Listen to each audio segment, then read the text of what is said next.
জামাত ইসলামের কিছু নীতিমালা খুব ভালো, আবার কিছু নীতিমালা কি বেশি ভালো লাগতেছে না। এর বদনাম এক হয়, আর বদনাম এক হয়। গিবাতে পুরো বাংলাদেশটা কি, যদি শহীদ প্রেসিডেন্ট জিয়াউর রহমানের আদর্শ ওই অনুযায়ী যদি দেশ এবং দেশ গড়তে চায় তারেক রহমান, তাহলে তারেক রহমানরা আমরা প্রেসিডেন্ট হিসাবে দেখতে চাই। ঝামেলা ফেসিসবাদীরা ঝামেলা করতে চাইবে, কিন্তু সর্বশেষ কথা হচ্ছে আপনার সকল দল মল নির্বিশেষে নির্বাচন ইনশাআল্লাহ হবে।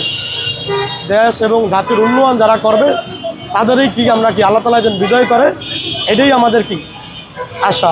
আপনার দেখা যায় আপনার শহীদ প্রেসিডেন্ট জিয়াউর রহমানের অসংখ্য দেশে কি তার অবদান আছে। আপনার রাষ্ট্রভাষা থেকে শুরু করে বিশেষ করে শহীদ প্রেসিডেন্ট জিয়াউর রহমানের অনেক অবদান আছে। উনি বাংলাদেশের একজন ঘোষক এবং শহীদ প্রেসিডেন্ট জিয়াউর রহমানের অনেক অবদান আছে। আল্লাহ এটা আওয়ামী লীগ হোক, বিএনপি হোক, জামাত হোক, যেই দলের হোক, কিন্তু শহীদ প্রেসিডেন্ট জিয়াউর রহমান একজন আদর্শবান ব্যক্তি ছিল। এটা সকল দলের এটা মানতে হবে, এটা যেই দলের হোক। শহীদ প্রেসিডেন্ট জিয়াউর রহমান ক্ষমতায় আসার পরে উনি রাষ্ট্রভাষা ইসলামী করার জন্য অনেক আপ্যায়ন চেষ্টা করেছে এবং শহীদ প্রেসিডেন্ট জিয়াউর রহমান বিশেষ করে আপনার অসংখ্য তার অবদান আছে।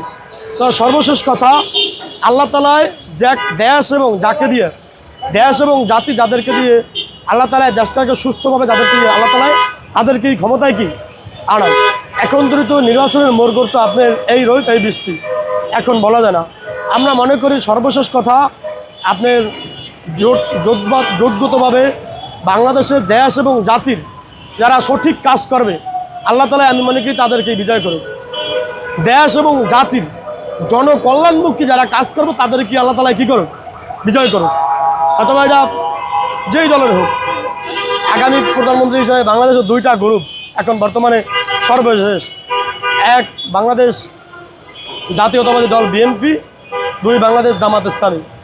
এখন জামাত ইসলামের কিছু নীতিমালা খুব ভালো, আবার কিছু নীতিমালা কি বেশি ভালো লাগতেছে না। কী কারণে আপনার সারা বাংলাদেশে এবার সমস্ত ওলামায়ে কেরামরা একটা প্ল্যাটফর্মে থাকবো, কিন্তু এর বদনাম এক হয়, আর বদনাম এক হয়। গিবাতে পুরো বাংলাদেশটা কি চলে গেছে, কিন্তু তারাই বলে, ওলামায়ে কেরামরাই বলে গিবাত খাওয়া কি হারাম, কিন্তু তারাই কি করে গিবাত এখন বর্তমানে গিবাত নিয়ে এক আলেম আর এক আলেমের বিরুদ্ধে, এক আলেম আর এক আলেমের গিবাত। কিন্তু গিবাত করা রসুলের হাদিস, বুখারী মুসলিম শরীফের হাদিস আছে আপনার গিবাত করা মায়ের সাথে কি জিনা করা, কিন্তু গিবাত সবচেয়ে খারাপ। কিন্তু মরো ভাইয়ের গোস্ত খাওয়ার সাথে তুলনা করছে গিবাত, অসংখ্য রেফারেন্স। কিন্তু গিবাত এই গিবাতেই মনে করেন দেখেন আজকে এক আলেম বলে আর এক আলেমের গিবাত, আর এক আলেম। যদি শহীদ প্রেসিডেন্ট জিয়াউর রহমানের আদর্শ ওই অনুযায়ী যদি দেশ এবং দেশ গড়তে চায় তারেক রহমান, তাহলে তারেক রহমানরা আমরা প্রেসিডেন্ট হিসাবে দেখতে চাই।